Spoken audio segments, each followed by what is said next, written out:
Hi friends, மணி வந்து 9:15 நம்ம ஆடுங்கள்லாம் மேய்ச்சலுக்கு போக சவுண்டு விட்டுட்ருக்காங்க. எப்பயுமே வெயிலுக்கு முன்னாடி போய் மேய்ச்சிட்டு வந்துடுவாங்க. இன்றைக்கி வந்து இன்னும் போகல, வெயிலே வந்துடுச்சு நல்லாவே, இன்னும் போகல. நம்ம இந்த வீடியோவில் என்ன பார்க்க போகிறோம் அப்படின்னு பார்த்தீங்கன்னா, எந்த ஆடு குட்டி போட்டிருக்குங்கிறது தான் நம்ம வீடியோவில் பார்க்க போகிறோம். கொட்டாய்க்கு வந்துட்டோம்னா போதும், எங்கே நின்னாலும் சரி, படுத்திருந்தாலும் சரி, எழுந்திரிச்சி கிட்டக்க வந்துடுவாங்க. இவங்களை வந்து கொஞ்சணும் சொஞ்சோடணும். புதுசாக பார்க்குறவங்களுக்கு தெரியாது இல்லையா, இந்த ஆட்டுக்குட்டியோட பேர் வந்து தாமரைக்குட்டி.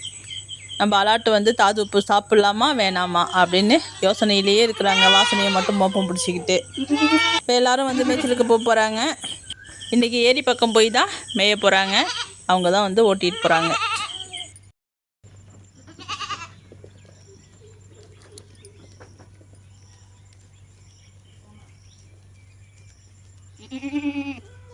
போயிட்டு வாங்கடி ஏண்டி மேய போல போங்க. நான் போகிறேன்னா பாருங்க, அம்மா வர முடியாது, போங்க போங்க. தாமரை குட்டிக்கு கூடவே வரணுமா நானும். என்னம்மா யோசனை, மயில் போடியே? என்ன ஆச்சுன்னு தெரியலப்பா. ஆடுலாம் ஒரு மாதிரி பயந்த மாதிரி மிரண்டு போய் நிற்கிது. என்னத்தை பார்த்துதுங்கன்னு தெரியல. எல்லோரும் மேய்ஞ்சிட்டு வரத்துக்காட்டிக்கும் நம்ம போயிட்டு தீவனத்தை ஊற வைக்கணும். இன்றைக்கி நேரமாகவே ஊற வச்சாதான் சீக்கிரம் அள்ளி வைக்கணும். ஏன்னா சாயந்தரம் வந்து வெளில போகிற வேலை இருக்குது. நம்ம தாலாட்டு வந்து குட்டி போட போகுது அப்படின்னு நினைக்கிறேன். குட்டி போடுறதுக்கான அறிகுறிலாம் இருக்குது. ஆனால் மடி வந்து பார்த்திங்கன்னா காலைல வரைக்குமே வந்து மடி இறங்கலை. அதாவது மேய்ச்சலுக்கு போகிறப்ப வரைக்குமே மடி வந்து இறங்கலை. இப்போ போயிட்டு ஒரு அரை மணி நேரம் தான் மெஞ்சிட்டு வீட்டுக்கு வந்துச்சிங்க. மடி வந்து பார்த்திங்கன்னா லேசாக மடி விடுது. ஆடு வந்து குட்டி போடுற மாதிரியே செவுத்தோரமாக நிற்கிறது, முழிச்சு பார்க்கறது, தரையை வந்து சீக்கிறது, இந்த சிம்டம்ஸ்லாம் இருக்குது. நிறைய பேர் வந்து பார்த்திங்கன்னா ஏன் தாலாட்டு வந்து இன்னும் குட்டி போடல அப்படின்னு கேட்டுட்டு இருந்தீங்க. அடுத்து வந்து தாலாட்டு மட்டும் கிடையாது, நிறைய ஆடு வந்து ஏன் இன்னும் குட்டி போடல அப்படின்னு கேட்டுட்டு இருந்தீங்க. நம்ம அதுக்கான ரீசன் வந்து போன வீடியோவில் வந்து சொல்லியிருப்போம்.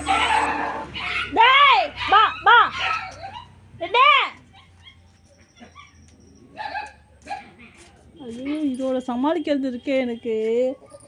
காசு கொடுத்து ரொம்ப விலைக்கு வாங்கிக்கிறதுப்பாங்களே, அதுதான்.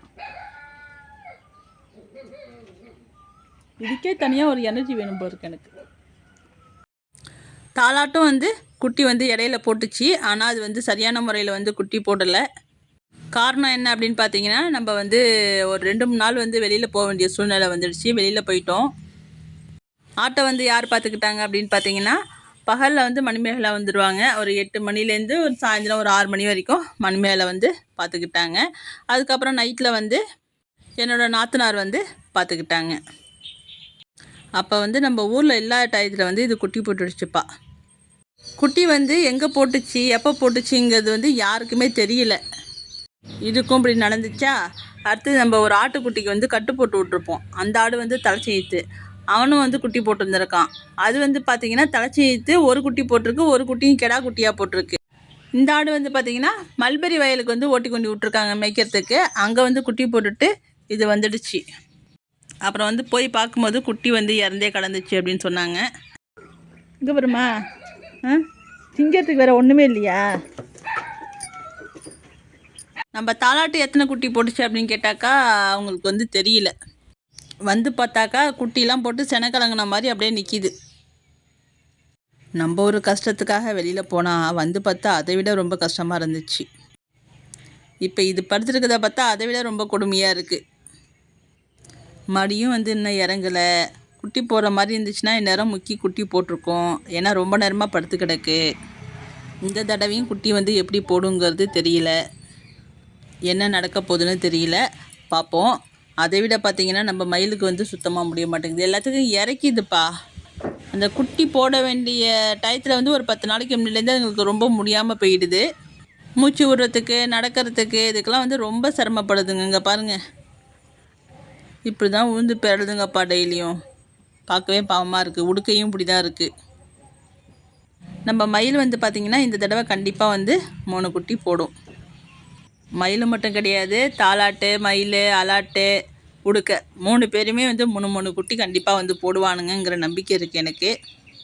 நிறைய பேர் வந்து பார்த்திங்கன்னா 3 குட்டி போடுறதுக்கு, 4 குட்டி போடுறதுக்கெலாம் என்ன செய்யறது அப்படின்னு வந்து கமெண்டில் வந்து கேட்குறாங்க. அதெல்லாம் வந்து இயற்கையாக இறைவன் கொடுத்ததுப்பா. நம்மளாம் வந்து எதுவும் பண்ண முடியாது. அதில் என்னோடய அனுபவத்தில் வந்து 3 குட்டி போடுறதுக்கான காரணம் என்ன அப்படின்னு பார்த்தீங்கன்னா, எல்லாமே எடுத்த உடனே 3 குட்டி போட்டுறாது. மொதல் ஈத்து வந்து ஃபஸ்ட்டு தலைச்சி ஈத்து வந்து ஒரு குட்டி தான் போடும். அடுத்தது வந்து 2 குட்டி போடும். அடுத்தது வந்து ஒரு குட்டியும் போடலாம், 2 குட்டியும் போடலாம். 3வது ஈத்து 4வது ஈத்துலாம் வந்து 3வது ஈத்து வரைக்கும் ஒரு குட்டி 2 குட்டி அப்படி தான் மாற்றி மாற்றி போடுது எல்லா ஆடுமே. அதுக்கப்புறம் இந்த 4வது ஈத்து 5வது ஈத்துலாம் வரும்போது எல்லா ஆடுமே எனக்கு தெரிஞ்ச அளவுக்கு நான் வச்சிருந்த அளவுக்கு வந்து பார்த்திங்கன்னா 4வது ஈத்துலாம் கண்டிப்பாக வந்து 3 குட்டி போடுதுப்பா. கொஞ்சம் வயசு மெச்சூரிட்டியான ஆடுலாம் வந்து 3 குட்டி போடுது. அதுவும் ஒரு காரணம். அடுத்தது அதுங்களுக்கு எல்லா விதமான சத்தும் கலந்து கொடுத்தா தான் குட்டி வந்து 3 குட்டி போட்டாலும் ஆரோக்கியமான குட்டியாக இருக்கும். கொட்டை என்ன வேலை? கஜி எடு சொல். கஜி எடுத்து வா. கொட்டை விளாட என்ன வேலை? இங்கே போங்கடா. இந்த குட்டி போகிறப்ப இந்த கவுச்சி வாடைக்கு வந்து பார்த்திங்கன்னா எல்லோரும் உள்ளார பூந்துடுறானுங்க. பெரிய நாயெல்லாம் வந்து கொஞ்சம் அதட்டினோம்னா பயப்படும். சின்னதாக இருக்க தொட்டு எங்களுக்கு வந்து பயம் தெரியல. நம்ம தாலாட்டு வந்து அப்படியே நின்றுட்டுருக்கு. குட்டி போடுறதுக்கு இன்னும் டைம் எடுக்கும் அப்படின்னு நினைக்கிறோம். நம்ம அதுக்காட்டி செடிக்கெல்லாம் வந்து தண்ணி ஊற்றி விட்டுட்டு போகலாம். நம்ம நர்சரியிலேருந்து நிறைய ரோஜா செடி எல்லா கலர்லேயுமே வாங்கிட்டு வந்து வச்சாச்சு. நம்ம வந்து கனகாம்பரம், கொத்தவரை, வெண்டி, செடியவரை, எல்லா கலர்லேயும் ரோஜா, மல்லிகை செடி எல்லாமே வாங்கிட்டு வந்து வச்சாச்சு. நீண்ட நாள் ஆசை ஒரு பூந்தோட்டம் அமைக்கணும் அப்படின்னு முயற்சி செஞ்சுக்கிட்டு இருக்கோம். எப்படி நடக்குதுன்னு பார்ப்போம். நம்ம செடிக்கெல்லாம் வந்து தண்ணியை ஊற்றி விட்டாச்சு. சரி, இங்கேருந்து தாலாட்டி என்ன செய்யுது அப்படின்னு பார்க்கலான்னு பார்த்தா கொட்டாயில் வந்து தாலாட்டியே ஆளை காணும். எங்கேயே ஆளையே காணும். எங்கடா போனானா? மேலே ஏறி படுத்துச்சா? தாலாட்டே முடியாமல் படுத்துருந்து எங்கே போச்சு?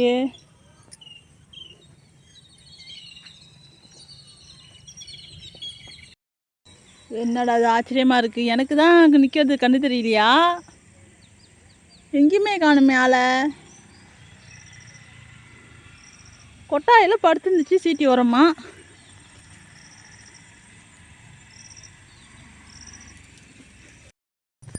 இல்லை இங்கே போடுறா. மேலே தான் தியா நீனு. எனக்கு தான் கண்ணு தெரியலையா இல்லை வேறு எங்கேருந்தாச்சும் வந்தியா? ஏண்டி தலாட்டே எங்கெங்க சுற்றிட்டு வரேன் தெரியுமா? ஆண்டி தங்கம், என் தங்கத்துக்கு என்னாச்சு?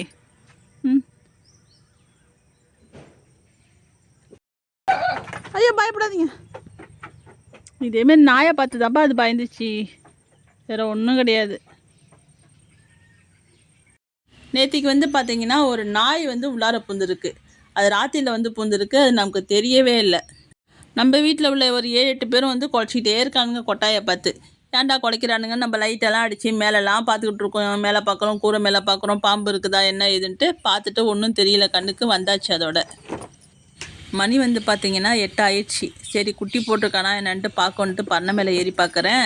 மதியானம் எங்கே போய் நின்றுதோ அதே இடத்துல அப்படியே நிற்கிதுப்பா. படுக்கவும் இல்லை, ஒன்றும் செய்யலை. குட்டியும் வந்து இன்னும் போடலை. இங்கே வாங்க, எல்லாம் இங்கே நிற்கிறான். பரவடியா பா பாடி.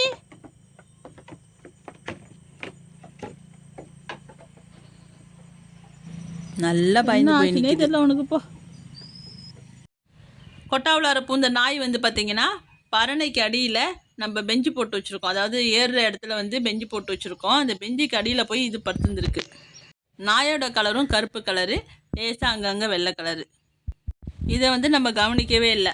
ஆனால் ஆடெல்லாம் மட்டும் கொட்டா உள்ளார பரணை மேலே எங்கேயுமே ஒரு ஆடு கூட நிற்கல. ராத்திரியில் லைட் அடித்து பார்த்தோம்னா நம்ம கள்ளக்கொடி போட்டு வச்சுருக்கோம் பாருங்கள், கூண்டு, அது ஓரத்தில் போய் அங்கே நின்றுக்குச்சு. எல்லாம் பெந்த முழிக்குது. அங்கேயும் போய் எந்த ஆடும் படுத்தப்படலை. நம்ம ராத்திரியில் எத்தனை நடலாம் எழுந்திரிச்சு பார்க்குறோமோ அப்போல்லாம் வந்து அங்கேயே தான் கொள்ளை கடைசிலேயே நிற்கிதோ. நம்ம நாயெல்லாம் மட்டும் குலைச்சிட்டே கிடக்குறானுங்க.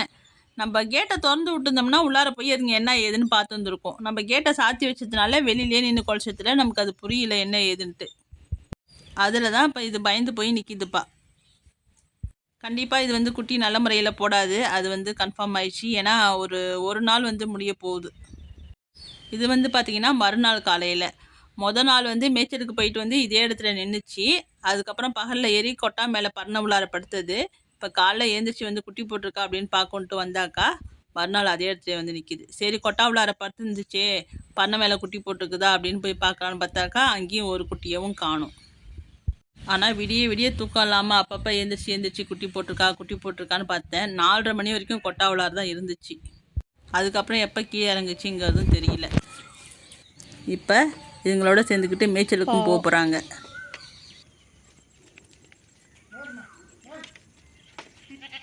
வாங்கடி.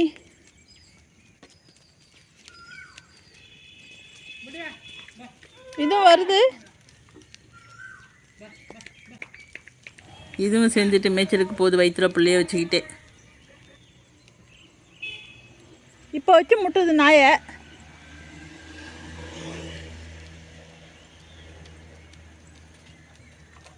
ரெட்டு இந்தாண்ட போயா ரெட்டு. யார் ரெட்டு டெய்லியும் வம்பு பண்ணுற?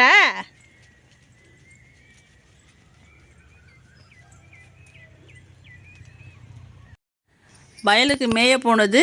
அங்கே வந்து ஒரு குட்டி மட்டும் போட்டிருக்கு. இன்னும் வயிற்றில் வந்து குட்டி இருக்குது. லேசாக பள்ளம் விழுந்திருக்கு. வயிறு வந்து இன்னும் குறையிலப்பா. ஆனால் 2 நாள் படாத அவஸ்தைப்பட்டுடுச்சு அது. அந்த நாய் இங்கே படுத்து கிடந்துருக்குங்க. அந்த இதுக்கு அடியில் பெஞ்சு கடியில் படுத்து கிடந்துருக்கு. என்னடா நாயெல்லாம் ஆடெல்லாம் போனதுக்கப்புறம் நாய் குலைக்குதுன்னு பார்க்குறேன். இங்கே படுத்து கிடந்துருக்கு பண்ணைக்கு அடியில். தொத்தி விட்டான். அப்படியே பூந்து அப்படியே ஓடிச்சு ரோட்டுக்கு. அப்படியே ரெட்டு தொத்திட்டு அங்கே ஓடணும்.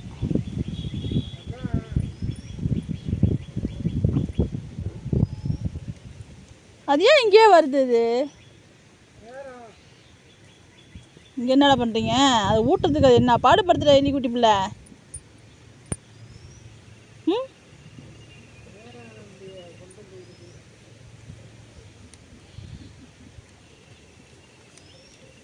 நம்ம அடை தீவனம் அள்ளி வச்சுட்டு நம்ம வந்து வெளியில் போகிறதா சொல்லியிருந்தோம் இல்லையா? சிதம்பரம் வரைக்கும் போகிற வேலை இருந்துச்சு. நம்ம சிதம்பரம் போயிட்டு ஒரு 11:30 மணிக்கு தான் வீட்டுக்கே வந்தோம். மறுநாள் காலையில் எழுந்திரிச்சி பார்க்கும்போது வயிறு மட்டும் குறைஞ்சிருந்துச்சு. நம்ம கண்ணால் பார்த்தது வயலில் போட்ட ஒரு குட்டி மட்டும்தான். அது நான் பார்க்கல, அவங்க தான் சொன்னாங்க வயலில் வந்து ஒரு குட்டி போட்டுடுச்சுப்பா அப்படின்ட்டு. அதுக்கப்புறம் அது வந்து குட்டி போட்டுச்சா இல்லை போடலையா, இல்லை ஒரு குட்டி தான் போட்டுச்சா, என்ன ஏதுன்னு ரீசனே தெரியலப்பா.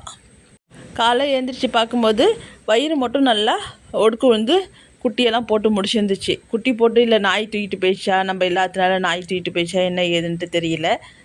என்ன நடந்துச்சுங்கிறதே தெரியல. உறுப்பு கொடி கூட எங்கே போட்டுச்சு அப்படிங்கிறது தெரியல. நம்ம தாலாட்டு வந்து குட்டி போட்டுச்சுன்னா நல்ல போல்டாக குட்டி போடும். குட்டி நல்லா ஆரோக்கியமான குட்டியாக இருக்கும். நம்ம யூடியூப் சேனல் ஆரம்பிக்கும் போது பார்த்திங்கன்னா ஒரு 4 குட்டி போட்டுருந்துச்சு. அதுக்கப்புறம் 3 குட்டி போட்டுச்சு. அதுக்கப்புறம் 3 குட்டி போட்டுச்சு. போன டைம் வந்து எத்தனை குட்டி போட்டுச்சுங்கிறதும் தெரியல. இந்த டைமும் வந்து அது எத்தனை குட்டி போட்டுச்சுங்கிறதும் தெரியல. போன டைம் வந்து பார்த்திங்கன்னா நம்ம வீட்டில் இல்லாமல் வந்து அதை மிஸ் பண்ணிட்டோம் அப்படின்னு தோணுது. இந்த டைம் வந்து அந்த நாயை பார்த்து பயந்துடுச்சுப்பா. அதான் காரணம். எத்தனை குட்டி போட்டுச்சுன்னு சொல்கிறது கூட என்னால் முடியல. இந்த வீடியோவை போடுறேன்னு நான், அதாவது குட்டி போட்டுடுச்சுன்னு அது போன வீடியோவில் சொல்லும்போதே வந்து நம்ம ஒரு ஆர்வம் இல்லாமல் சொல்லியிருப்போம். நம்ம போன டைம்லாம் குட்டி போடும்போது வந்து பார்த்திங்கன்னா நம்ம பண்ணையில் ஒரு ஆடு குட்டி போட்டிருக்கு அப்படின்னு சொல்லிட்டு குட்டியை காமிப்போம், இல்லை ஆட்டை காமிப்போம், இல்லை ஏதாச்சும் ஒரு எனர்ஜியாக பேசுவோம். அப்பயே வந்து டல்லாக தான் சொல்லியிருப்போம். இதை வந்து எப்படா போடுறது அப்படின்னு எனக்கு தெரியல. இதை போய் என்னத்தை வீடியோ போடுறது, நம்ம வேறு சொல்லிட்டோமே அப்படின்னு ஒரு மனசுக்கு இருந்துச்சு. சரி போட்டு தான் ஆகணும், நம்ம வேறு சொல்லிட்டோம் அப்படிங்கிறதுக்காக தான் நம்ம வந்து இந்த வீடியோ வந்து போட்டிருக்கோம். இதுக்கப்புறம் என்ன சொல்கிறதுங்கிறது தெரியல. அந்த போன தடவை போட்ட வீடியோவில் வந்து நாளைக்கு வீடியோ போடுறேன் அப்படின்னு வேறு அந்த சொல்லியிருக்கேன். நம்ம அடுத்த வீடியோவில் பார்க்கலாம் அப்படின்னு சொல்லியிருந்தா கூட கம்முன்னு இருந்திருப்பாங்க. நம்ம நாளைக்கு போடுறோன்னு சொல்லிட்டு போடாமலே வெறும் ஷார்ட்ஸ் மட்டும் போட்டுட்டு வந்துட்டோமா, நிறைய பேர் கமெண்டில் வேறு கேட்க ஆரம்பிச்சிட்டாங்க. இந்த வீடியோ வந்து இதோடு நம்ம முடிக்க போகிறோம். நம்ம இன்னொரு நாள் மறுபடியும் சந்திக்கலாம்ப்பா.